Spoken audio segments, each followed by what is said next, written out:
Halo para pendengar, dimanapun kalian berada. Selamat datang kembali di konten detail kecil Gintama part 8. Dan konten kali ini bakalan berisi detail dari episode 101 sampai episode 113. Buat kalian yang baru pertama kali nonton konten Gintama ini, gue sangat menyarankan untuk nonton part satunya dulu sebelum lanjut ke video ini, karena di sana bakalan ada disclaimer yang sangat penting untuk kalian dengar. Dan satu lagi, kalau berkenan, tolong bantu gue dengan like dan share video ini agar video ini bisa direkomendasikan YouTube dan menjangkau lebih banyak penonton. So, langsung aja mari kita mulai dari episode 101. Di episode ini kita diperlihatkan Hijikata yang berlari ke dalam kamar, dan di TV-nya muncul gambar perempuan berambut pirang bernama Pretty Samurai Girls Tomoe 5000 yang adalah parodi dari anime Sailor Moon. Selain itu, nama Tomoe 5000 kalau di Jepang dibaca jadi Tomoe Gozen, di mana nama ini merefer ke sosok pejuang wanita yang sangat terkenal dalam sejarah Jepang. Lalu, kita diperlihatkan Yamazaki yang lagi baca majalah Jump, dan gambar yang ada di cover buku itu adalah gambar dari manga To Love Ru. Kemudian scene pun berpindah, dan sekarang kita diperlihatkan HP-nya Hijikata yang berbunyi. Nah, ringtone yang Hijikata gunakan di scene ini diambil dari musik opening anime Pretty Cure.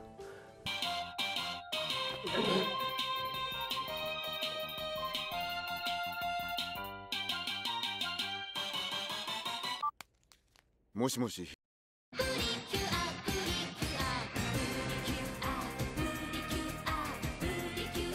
Lanjut ke episode 102. Episode ini dibuka dengan sebuah acara TV bernama Otaku Summit Live Debate Till Morning, yang mana ini adalah plesetan dari acara TV Jepang bernama Asamade Nama TV atau Live TV Telecast Until Morning. Nah, di sini kita bisa melihat ada banyak peserta di acara TV itu yang lagi cosplay. Di antara lain adalah cosplay karakter Char Aznable dan seseorang perempuan yang menggunakan seragam pilot merah dari anime Gundam. Lalu orang yang paling kanan lagi cosplay jadi karakter Zero dari anime Code Geass, tapi pakaiannya diubah menjadi putih. Dan di scene yang lain kita diperlihatkan seseorang yang sedang cosplay jadi Ichigo dengan topeng hollow-nya. Di episode ini juga, Hijikata menyempatkan diri untuk membeli figur Tomoe yang di episode sebelumnya adalah parodi dari Sailor Moon. Lalu ketika dia melihat Kagura, Hijikata ngomong kalau Kagura lagi cosplay jadi Magical Girl Chinese Papaya, yang mana nama ini merefer ke film Mahou Shoujo jadul berjudul Magical Girl Chukana Pai Pai. Kemudian kita diberitahu tentang asal-usul pedang Muramasa dan muncul scene seseorang di dalam kamar. Nah, di scene ini terdapat parodi figur Cardcaptor Sakura dan juga Keroro Gunso. Scene pun berpindah dan kali ini Hijikata dikejar oleh Shinshen Gumi. Sambil ditarik Gintoki, Hijikata ngomong kalau rasanya tangannya bakalan putus sama seperti Guts dari Berserk. Nah, kalimat ini sudah jelas merefer ke MC dari manga Berserk, di mana tangan kirinya pernah putus. Lalu kita diperlihatkan Kagura yang menahan mobil dan Hijikata ngomong, ini sudah seperti Arale dari Dr. Slump. Kalimat ini merefer ke karakter utama di manga Dr. Slump, yaitu Arale Norimaki, di mana dia adalah robot dengan wujud garis kecil yang mempunyai kekuatan super. Mirip-mirip seperti Kagura yang juga adalah karakter perempuan berkekuatan super meskipun tubuhnya kecil. Nah, buat yang gak tahu, manga Dr. Slump dibuat oleh Akira Toriyama yang lebih dikenal sebagai autornya Dragon Ball. Selain itu, di sini Hijikata meniru ekspresi wajahnya Ren Misahi dari anime Okiku Furikabute. Lanjut ke episode 106. Setelah secara tidak sengaja ngebuat satu tim keracunan, Gintoki pun mau tidak mau harus mencari orang untuk mengganti semua personel tim itu. Setelah berhasil terkumpul, si pemain bola malah kaget karena semua orang yang Gintoki bawa justru terlihat seperti kumpulan orang aneh. Lalu si pemain bola ngomong, di pesta kostum apa kau menemukan mereka? Satu-satunya yang kurang di sini hanyalah Kin-chan. Nah, nama Kin-chan merefer ke komedian Jepang bernama Kinichi Hagimoto yang terkenal sebagai pembawa acara dalam kontes pesta kostum bernama Kasou Taisho. Kalau dari nama mungkin kalian gak tahu siapa dia, tapi kalau gue tampilin gambar ini, gue yakin anak tahun 90-an pasti pernah nonton acara TV ini. Nah, mendengar kalimat itu, Kagura membalas, kita butuh Shinya juga, dan si pemain bola ngomong, direktor, mana direktor? Nah, nama Shinya merefer ke sosok bernama Shinya Yamamoto yang adalah director di film Kin-chan no Cinema Jack. Scene pun berpindah dan kali ini kita diperlihatkan Katsura yang lagi menggunakan seragam Tin Nankatsu dan Elizabeth yang lagi cosplay jadi Hyuga. Buat yang gak tahu, kuda referensi ini diambil dari anime Captain Tsubasa. Nah, di sini Elizabeth nulis kalau dia adalah Morisaki. Lalu si pemain bola bilang, orang di sebelahmu salah tuh, kau pasti baru aja baca Captain Tsubasa kan? Nah, alasan kenapa si pemain bola ngomong kalimat tadi karena Elizabeth lagi cosplay jadi Kojiro Hyuga yang adalah anggota tim Toho, sedangkan Morisaki yang Elizabeth maksud adalah kiper dari tim Nankatsu.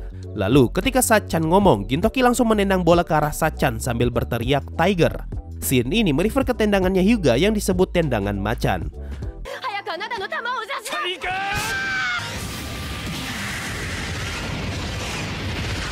Masuk ke babak kedua, kali ini Katsura cosplay jadi karakter Jin Misugi dan Elizabeth jadi karakter Yayoi Aoba, yang mana mereka berdua adalah anggota dari tim Musashi FC.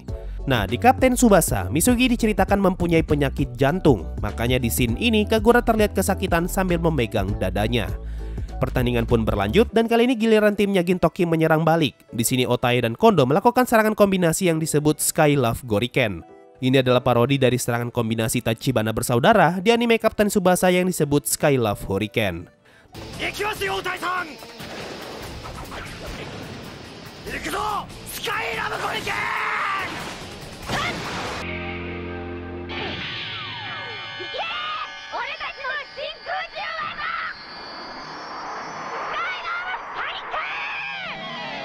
Lanjut ke episode 109, kali ini Yamazaki mencoba menyusup ke dalam kelompoknya Katsura dan dia harus ikutan ujian tertulis.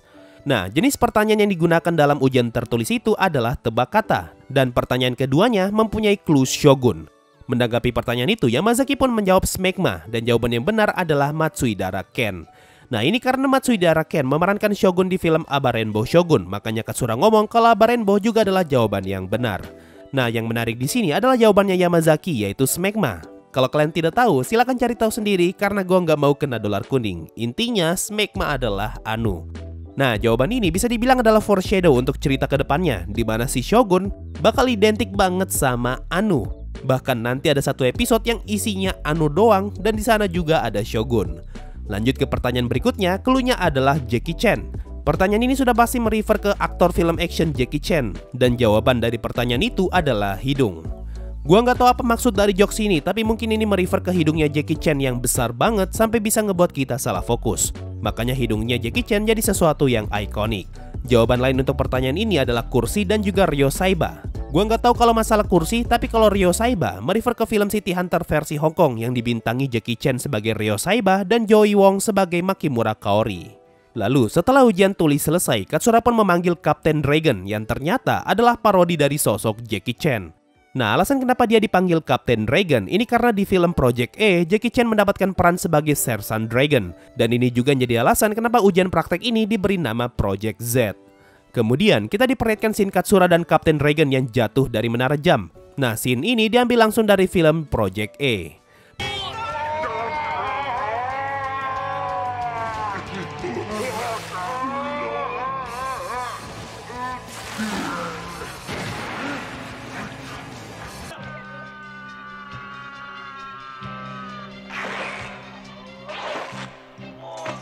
Di Project E juga ada scene Jackie Chan yang lagi kejar-kejaran dengan sepeda, dan ketika dia berbalik ternyata dudukan sepedanya lepas, sama seperti yang kita lihat di episode ini.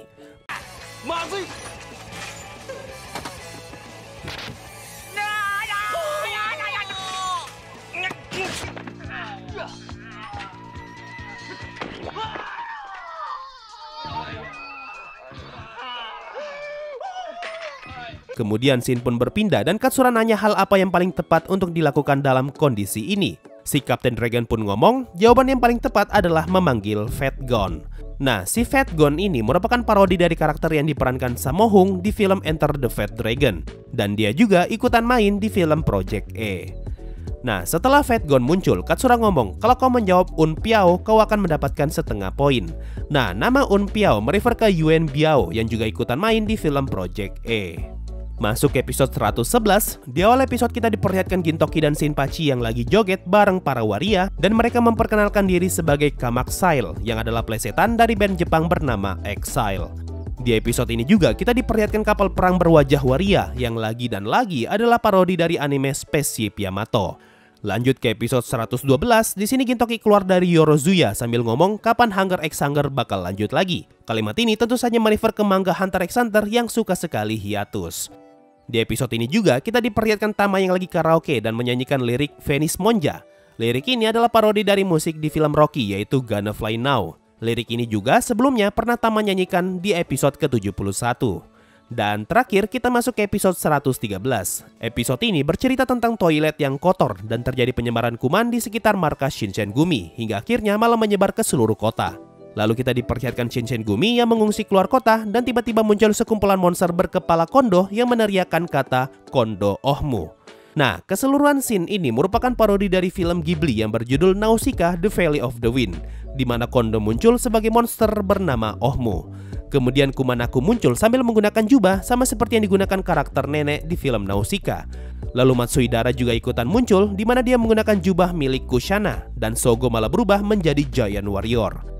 Lalu Hijikata pun terbang ke arah Kondo sambil menggunakan alat yang digunakan untuk terbang di film Nausicaa. Nah, itu tadi semua detail yang berhasil gue temukan dari episode 101 sampai episode ke-113. Masih panjang perjalanan kita untuk bisa menamatkan detail kecil Gintama. Dan kalau pengen konten ini terus ada, kalian bisa support gue dengan like dan share konten ini. So, mungkin itu saja untuk video kali ini. Sampai jumpa di video berikutnya, dan bye-bye. Gua nggak tahu kapan video ini bakalan naik, tapi setidaknya video ini dibuat pada bulan Mei 2022. So, gua ucapkan terima kasih banyak untuk para petualang Adamantight di bulan Mei ini, yaitu Excel Staderlin, AFK_mode, dan Fadil. Terima kasih semua yang sudah nyawer dan gabung jadi membership sampai saat ini. Thanks a lot and bye-bye.